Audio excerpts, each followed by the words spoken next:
بسم اللہ الرحمن الرحیم ان الحمد للہ نحمده ونستعینه ونستغفره ونعوذ باللہ من شرور انفسنا ومن سیئات اعمالنا من يهده اللہ فلا مضل له ومن يضلل فلا هادی له واشهد ان لا الہ الا اللہ وحدہ لا شریک له واشهد ان محمدا عبده ورسوله يا ايها الذين امنوا اتقوا الله حق تقاته ولا تموتن الا وانتم مسلمون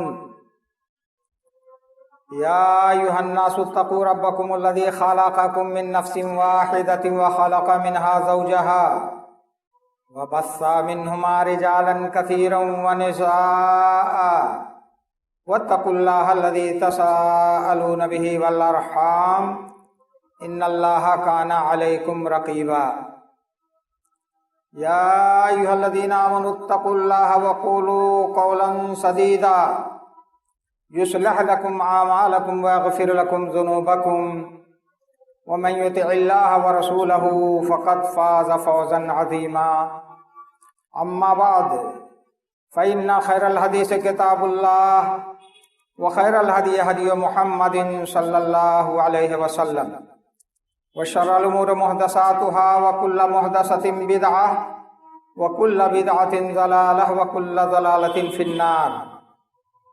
أعوذ بالله من الشيطان الرجيم. بسم الله الرحمن الرحيم. وما آتاكم الرسول فخذوه وما نهاكم عنه فانتهوا. بزرگان دین، اسلامی بھائیوں اور عزیزوں، دنیا میں ہم اور آپ کوئی بھی کام کرتے ہیں تو سب کی کوشش یہ ہوتی ہے کہ ہمارا وہ کام ہمارے لیے مفید ہو، چاہے دنیا کے زندگی کے کسی بھی گوشے سے تعلق ہو، ہم جو کام کر رہے ہیں اس کا ہم کو فائدہ پہنچے۔ شاید ہی کوئی ایسا آدمی ہو جس کو اللہ رب العالمین نے عقل و شعور سے نوازا ہو، وہ کوئی ایسا کام کرے جس سے اس کی ذات کو، اس کے گھر والوں کو نقصان ہو، اور وہ تمام اصول، ضابطے، طور طریقے ہم اور آپ اپنانے کی کوشش کرتے ہیں جس سے ہمیں فائدہ ملے، مگر یہ عجیب مصیبت ہے، یہ عجیب بات ہے کہ دین کے معاملے میں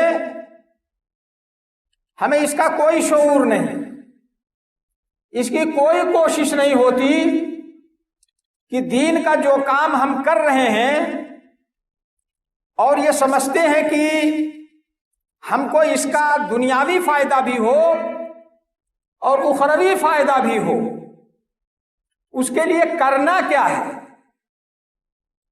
یہ نہیں، کسی کے اندر یہ شعور نہیں اور نہ اس بات کو جاننے کی کوشش کرتا ہے۔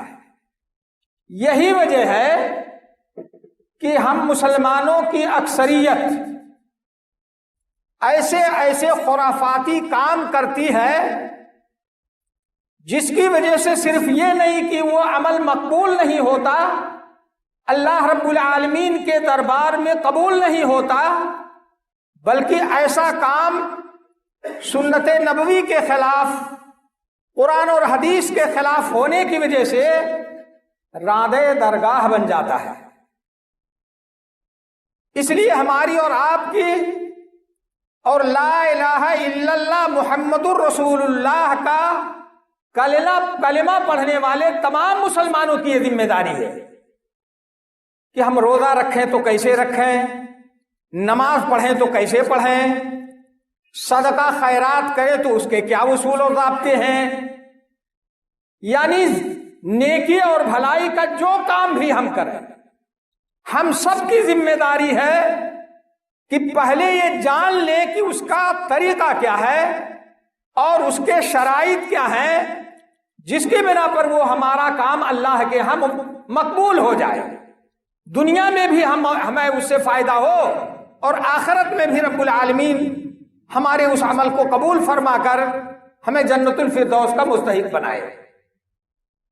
اسی سلسلے میں اصولی طور پر کچھ باتیں میں آپ کے سامنے عرض کرنے کی کوشش کروں گا۔ اللہ رب العالمین مجھے حق بات کہنے کی اور آپ کو سننے کی اور ہم سب کو اس حق پر چلنے کی توفیق عطا فرمائے۔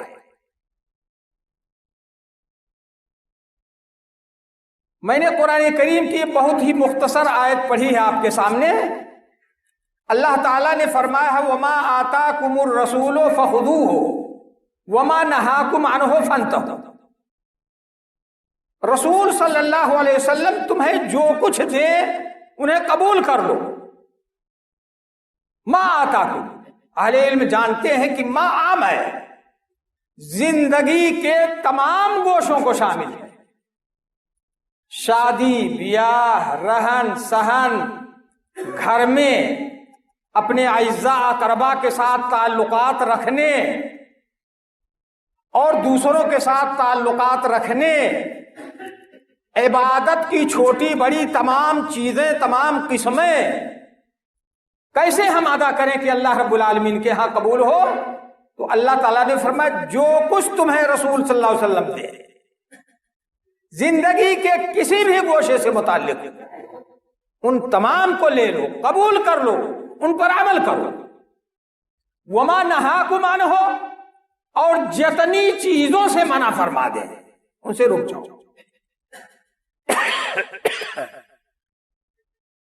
ان سے رک جاؤ۔ یعنی کتاب و سنت میں جتنی باتوں کا حکم دیا گیا ہے ان پر چلنا ہماری اور آپ کی ذمہ داری ہے، اور ہمارے ان اعمال کی قبولیت کی بنیادی شرط ہے۔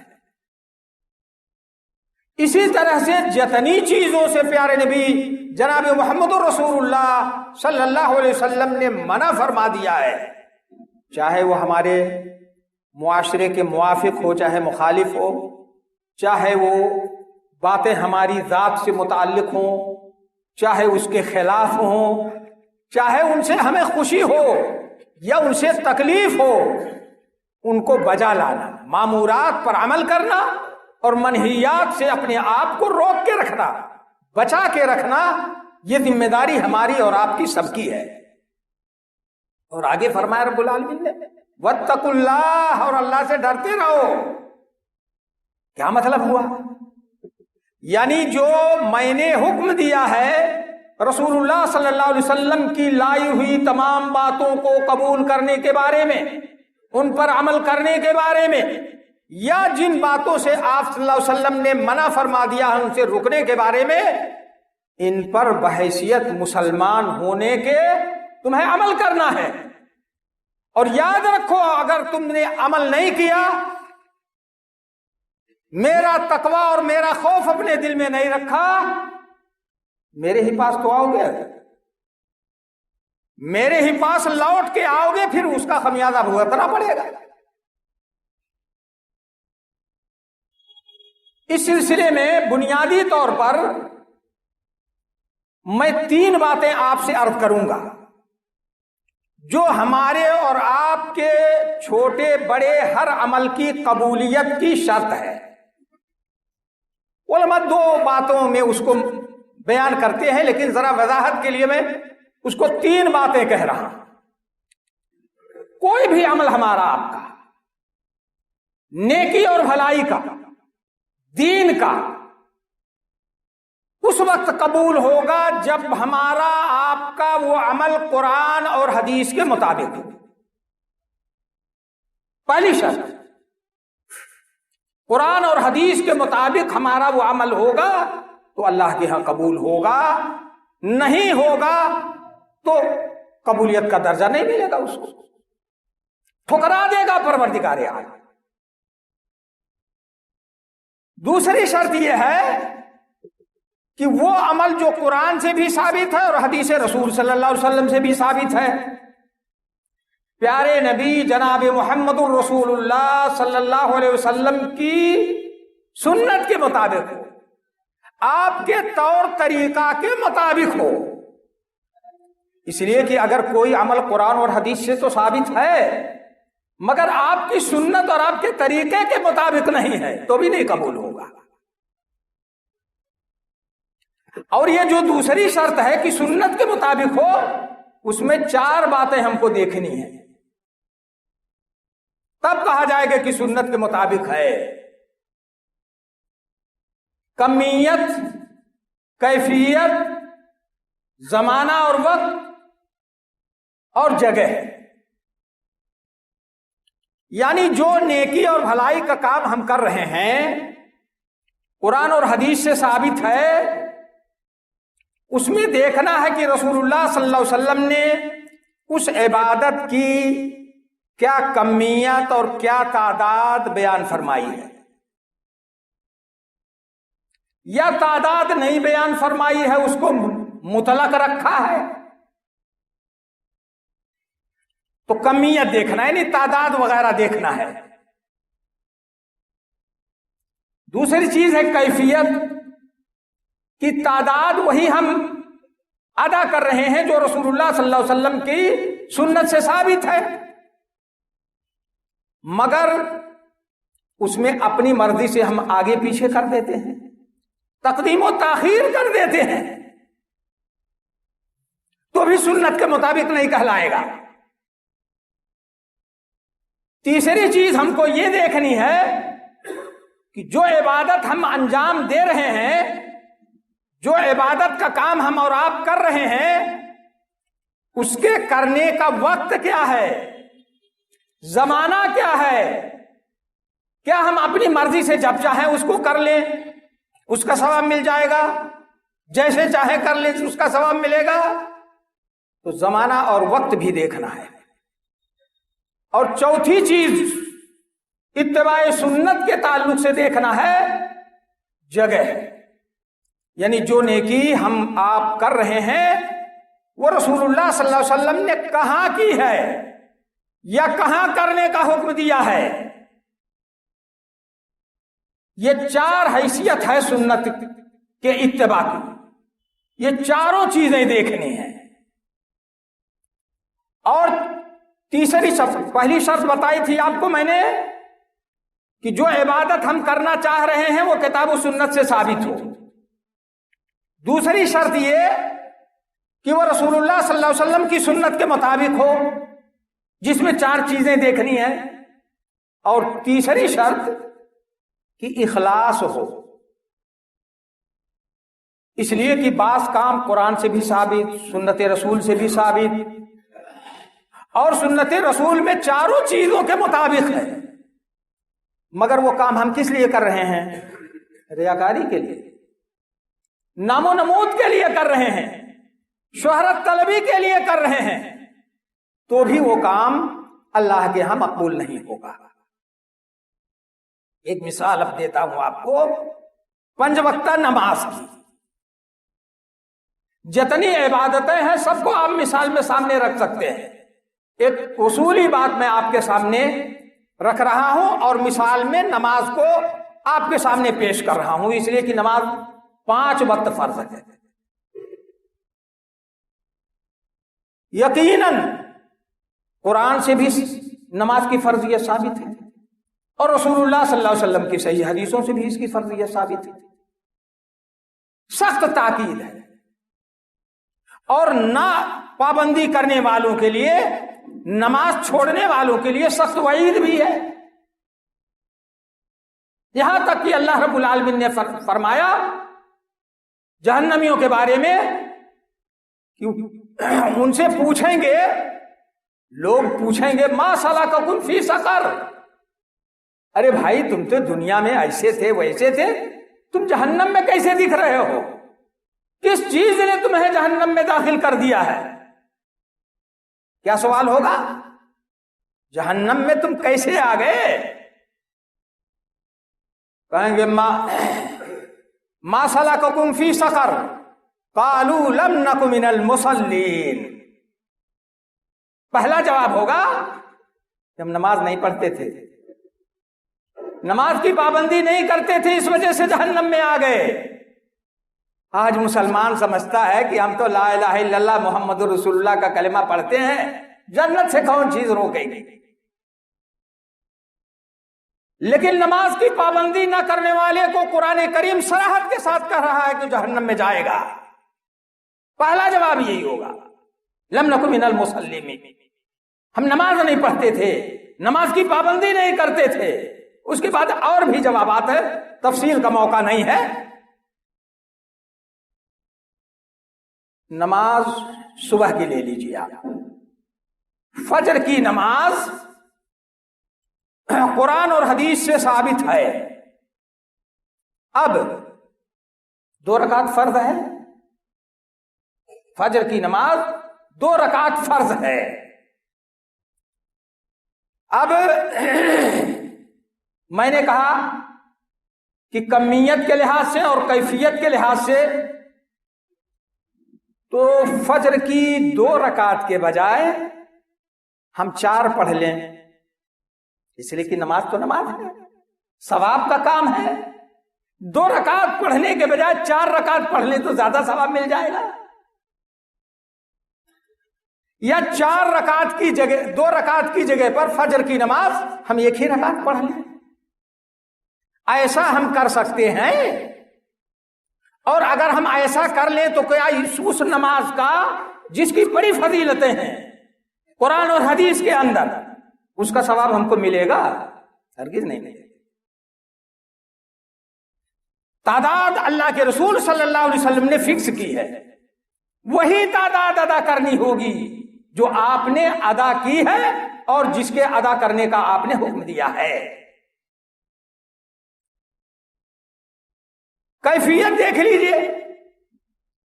اب فجر کی نماز 2 رکعت ہم پڑھ رہے ہیں جیسا کہ آپ صلی اللہ علیہ وسلم کا طریقہ رہا ہے، لیکن آپ پہلے سجدہ کر لیجئے، اس کے بعد رکوع میں جائیے اور پھر اس کے بعد قیام کیجئے اور دعائے ثنا اور سورہ فاتحہ وغیرہ پڑھیے، تو نماز قبول ہو جائے گی؟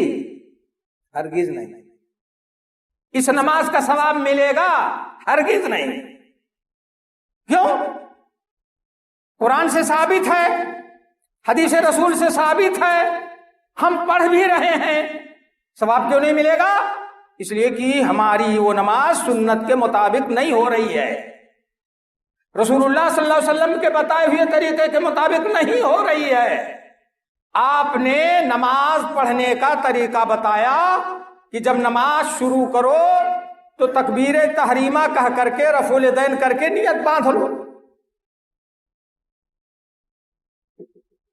پھر قرات کرو، سورہ فاتحہ کوئی اور سورت پڑھو، پھر رکوع میں جاؤ، رکوع سے اطمینان کے ساتھ اٹھو، پھر سجدے میں جاؤ، اطمینان سے سجدہ کرو، پھر اطمینان سے اٹھ کر کے بیٹھو، پھر دوسرا سجدہ کرو، پھر دوسری رکعت کے لیے اٹھو اور ایسے کرو۔